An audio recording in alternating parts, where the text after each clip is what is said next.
대한제국이 자주국으로서의 지위를 잃어버림을 의미하기 때문이에요.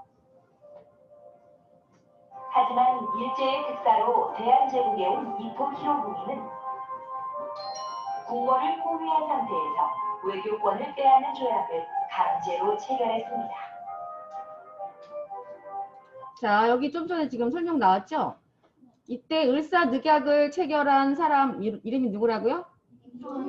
여기 이토 히로부미라고 나와 있죠? 책에다가 밑줄 치고 동그라미 쳐놓고요.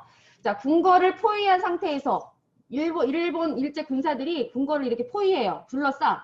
그리고 무엇을 빼앗기 위해서? 외교권. 다른 나라와 외교할 수 있는 권리가 외교권인데 이것을 조선의 외교권을 일제가 빼앗으려고. 외교권이 중요한 거거든. 왜냐면 일제가 조선한테 니네 우리하고만 거래해. 다른 나라하고 만나지 마. 이렇게 하는 거야. 그렇기 때문에 외교권을 빼앗기 위해서 강제로 체결한 조약이다. 그래서 이것은 이름이 을사늑약이다. 을사년에 맺은 강제로 체결한 조약이다. 그래서 늑약이라고 이름을 지은 것입니다. 권을 빼앗는 조약을 강제로 체결했습니다. 이것을 을사늑약, 즉 1905년 을사년에 강제로 맺은 조약이라고 해요. 이처럼 을사늑약은 대한제국의 최고 주권자인 고종의 허락 없이 강제로 체결되었기 때문에 무효인 조약입니다. 고종은 이 사실을 국제사회에 알리고자 만국평화회의가 열리는 네덜란드 헤이그에 특사를 파견하는 등 외교적인 노력을 했어요. 그러나 일본의 방해로 성과를 거두지 못했죠. 오히려 일제는 이 사건을 구실로 고종을 강제로 물러나게 하고 대한제국의 군대도 해산시켰습니다. 한편 을사늑약의 소식이 알려지자 전국에서 많은 사람들이 을사늑약의 무효를 주장하며 부당함을 알리는 글을 신문에 실었습니다. 또 을사늑약 체결에 반대해 목숨을 끊은 사람도 있었는데요. 대한제국의 리신이었던 이명헌은 일제에 대항하자는 내용의 문서를 남기고 자결했죠. 나라의 치욕과 백성의 욕됨이 이에 이르렀으니 나는 죽음으로써 황제의 은혜에 보답하고 우리 동포 형제에게 사죄하려 하노라. 그러나 나는 죽어도 죽지 않고 저승에서라도 사람들을 기꺼이 도우리라. 동포 형제들은 천만 배 더욱 기운내 힘쓰고 의지를 굳게 하고 한군에 힘쓰며 한 마음으로 힘을 다해 우리의 자유 독립을 회복하면 죽어서라도 마땅히 저 세상에서 기뻐 웃으리라. 조금도 실망하지 말지어다. 대한제국 2천만 동포에게 죽음을 고하노라.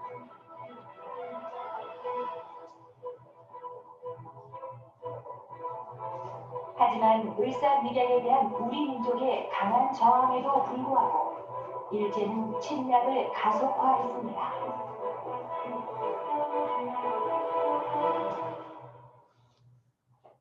치욕스러운 아주.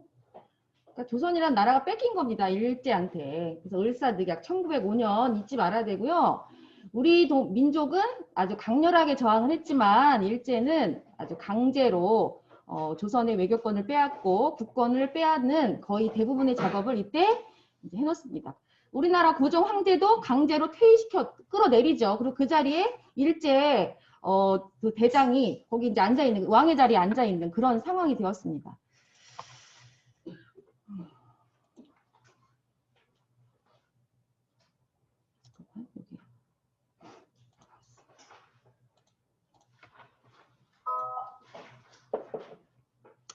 자, 고종이 완강히 거부했음에도 을사년 1905년에 이토 히로부미가 궁궐을 포위한 상태에서 강제로 체결한 조약이고요. 대한제국에 무엇을 외교권을 빼앗는 내용의 조약이었습니다.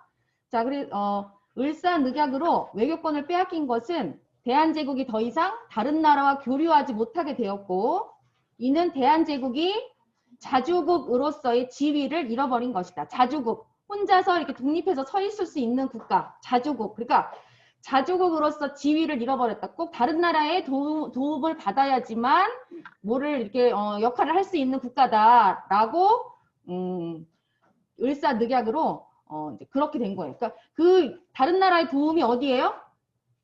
다른 나라의 도움을 받아야 조선은 구실을 할 수 있다라는 게 다른 나라의 도움이 어디예요? 어디 나라? 일본. 일본의 도움을 받아야지만 조선이라는 나라가 역할을 할 수 있다라는 아주 정말 치욕스러운 그런 늑약이었습니다. 조약이었어요.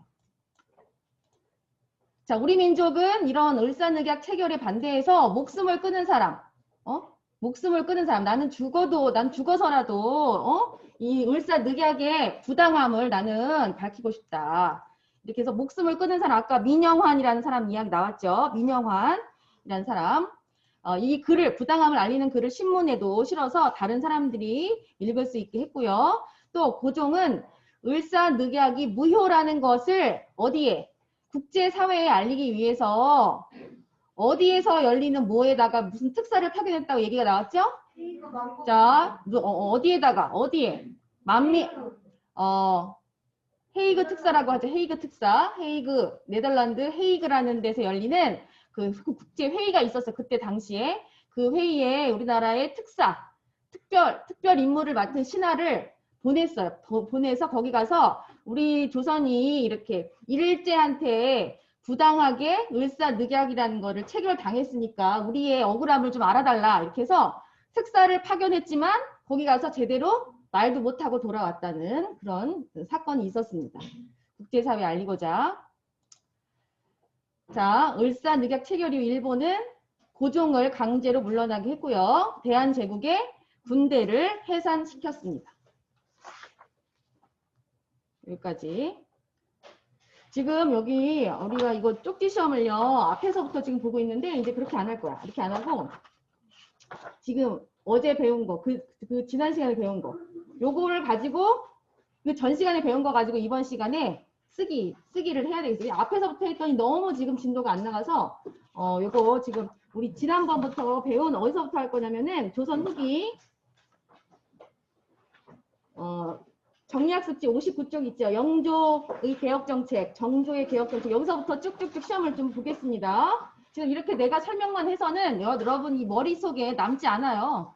여러분이 이거를 계속 외우고 쓰고 이렇게 해야지만 이게 자기 거가 되지 선생님이 설명만 한다고 해서 이게 자기 거가 되지 않아요. 그래서 지금 오늘 진도 나가는 데까지 영조의 개혁정책부터 지금 선생님이 오늘 진도 나가는 데까지 시험 보겠습니다.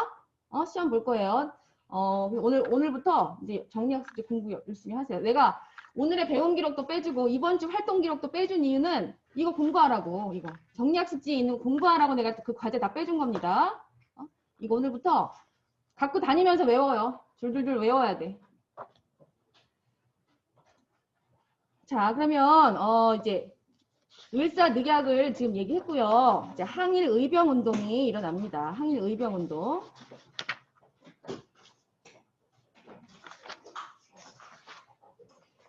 자, 114쪽입니다. 항일 의병 운동.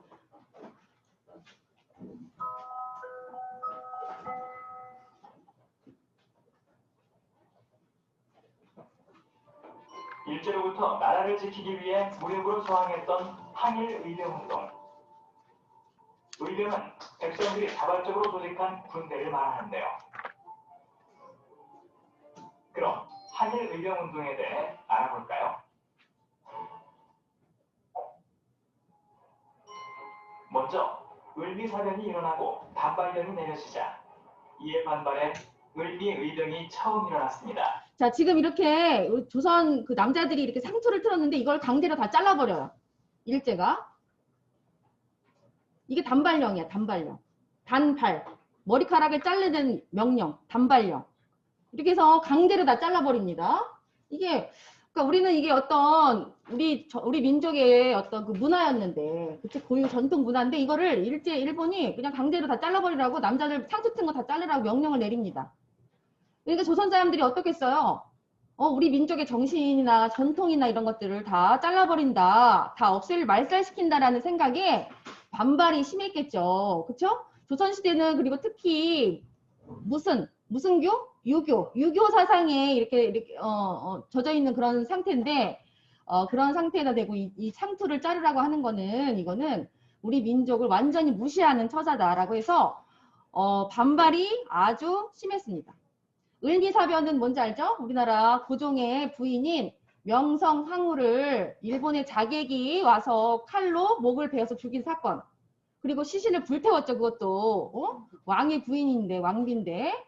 이 을미사변과 단발령 때문에 처음 그래서 이제 의병이 일어납니다. 의병. 그 군대가 일어난 게 아니라 백성들이 조직한 민간 군대. 이게 의병이에요.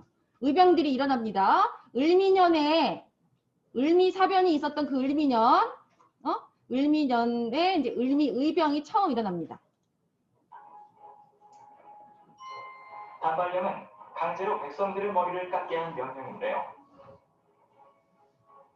우리나라는 예로부터 부모에게 물려받은 것을 소중히 여기는 전통이 있었기 때문에 많은 사람들이 반대했죠. 지금 손 놀고 있는 애들이 있네. 그냥 멍하니 화면만 쳐다보고 있는 애들이 있네. 손이 가만히 있으면 안 된다고 했는데, 밑줄을 치든 동그라미 치든 글씨를 쓰든 뭘 해야 된다고 했는데 낙선하지 마세요. 자, 눈은 화면 보면서, 손은 어떻게? 계속 표시하고 쓰고 이렇게 해야지만 됩니다. 손이 가만히 있으면 두뇌 활동이 둔갑해져요. 손이 움직여야 돼. 손과 뇌는 연결돼 있어요. 손이 움직여야 두뇌가 활동을 활발하게 하는 겁니다. 손 가만히 쉬지 마세요. 어떤 사람이 손 가만히 쉬나 볼 겁니다. 쓸 게 지금 얼마나 많은데, 지금 사회과 무도회도 막 찾아서 동그라미 치고 막 밑줄 치고 할 게 많습니다. 눈은 화면 보고, 선생님이 지금 화면을 보여주니까 눈은 화면을 보고, 근데 또 쓰고 밑줄 치는데 또 너무 집중하는 바람에 화면을 못 보는 사람이 있어. 안 됩니다. 눈은 화면을 보고, 화면 보면서 책 보면서 왔다 갔다 하면서 눈만 움직이면서 손을 막 계속 움직여야 돼요. 왜 손 쉬고 있지 지금? 딴짓하고?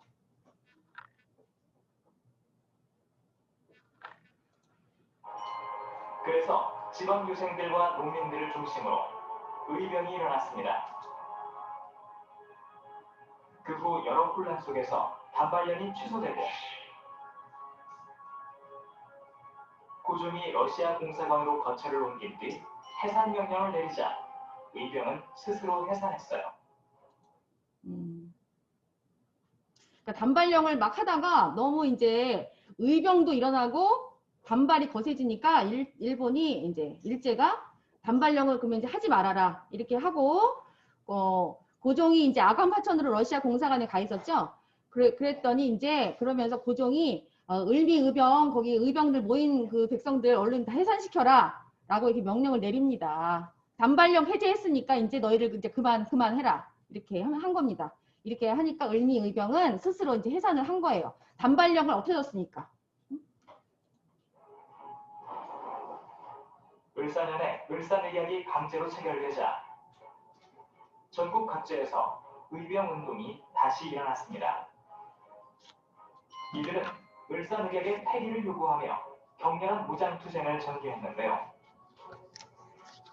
이때에는 농민들도 적극적으로 참여하면서 신돌석과 같은 평민 출신 의병장들이 등장하기 시작했죠. 자, 잠깐만. 좀 전에 얘기한 을미의병은 그러면 을미년에 일어난 거지? 근데 을미사변은 그때 몇 년도라 그랬죠? 을미사변? 1895년이라 그랬죠? 그러니까 1895년부터 그 을미사변, 그 명성황후가 시해당에서 불태워진 그 사건 1895년 그때, 그리고 그때쯤에 단발령이 또 있었던 거야. 1895년에 맨 처음 을미의병이 있었고 그게 좀 활동을 하다가 해산됩니다. 그리고 을사년에 을사늑약이 있었던 때가 언제예요? 아니 1905년. 그러니까 을미의병 뒤 한 10년 후에 을사늑약이 있었던 그 해에 을사의병이 대대적으로 이렇게 일어나게 됩니다. 무슨 얘기인지 알아들어요? 내가 지금 얘기를 하면 벌써 사회책 108쪽에 국사 연표를 빡 펼쳐가지고 여기다가 을미사변 옆에다가 을미의병이라고 써놓고 뭐 스스로 해산 뭐 이런 써놓고 여기 1905년 을사늑약이라고 써놓은 여기 옆에다가 을사의병이라고 써놓고 이렇게 해놨어야 되는 겁니다. 벌써 이거를 꼭 시켜야지만 합니까? 스스로 공부해야지. 그 연도를 잘 보세요. 을미의병은 1895년 그때쯤이야. 1895년. 그 다음에 스스로 해산했다가 한 10년 정도 지난 후에 을사늑약이 있었던 1905년에 을사의병이 일어나는 겁니다. 을사의병이 제대로 된 의병을 체계를 딱 갖추고 일어난 거예요. 그러니까 그 기간이 텀이 한 10년 정도 된다는 거야.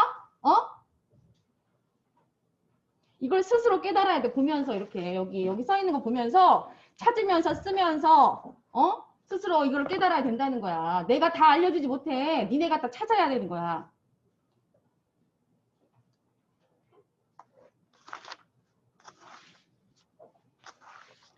자, 을사의병은 지금 농민들도 적극적으로 참여하면서 신돌석이라는 이런 평민 출신 의병장 대표적인 사람이 누구다? 신돌석이라는 사람이다. 이런 사람이 등장해서 아직도 손 놀고 있어. 누가 지금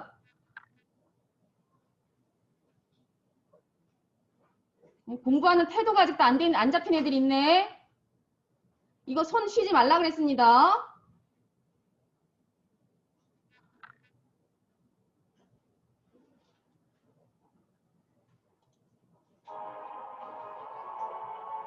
특히 신돌석이 이끌었던 의병부대는 강원도, 경상도, 충청도를 중심으로 일본군을 무찔렀어요. 자, 어디라고 얘기 나왔어요?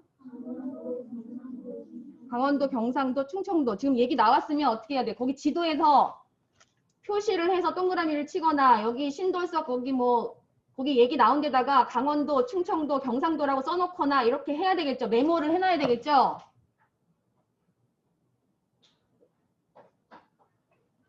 뒤로 듣는 설명은요, 한 번 지나가면 다시 기억되지 않아. 뒤로 듣는 거는 그냥 한 번 스치는 거야. 그러면 내가 이거 기억을 오랫동안 하기 위해서 어떻게 해야 돼? 표시해놓고 여기다 메모해놓고 써놓고 해야지 그걸 기억할 수 있는 겁니다. 지금 내 얼굴을 왜 쳐다보는 거지?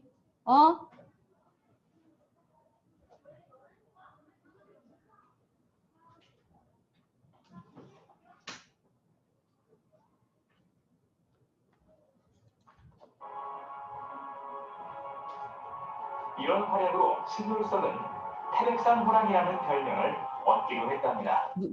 무슨 별명? 태백산 호랑이. 태백산은 어디 있는 산이에요? 태백산. 강원도에 있잖아요. 강원도 사회값도 찾아보세요. 태백산이 어디 있나? 사회값도 태백산.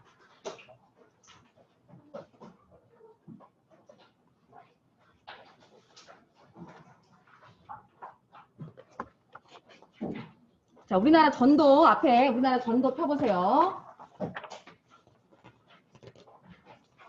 여기 우리나라 전도 있죠? 펴봅니다. 여기 우리나라 전도에서 우리나라 동쪽에 우리나라의 척추 등줄기라고 할 수 있는 그 산맥이 뭐라 그랬죠? 쭉 이렇게 있는 게 태백산맥이죠. 태백산맥. 그쵸? 그 태백산맥 중에 포함된 산 하나가 태백산이야. 태백산이 어딘가 찾아보세요. 여기 중에서.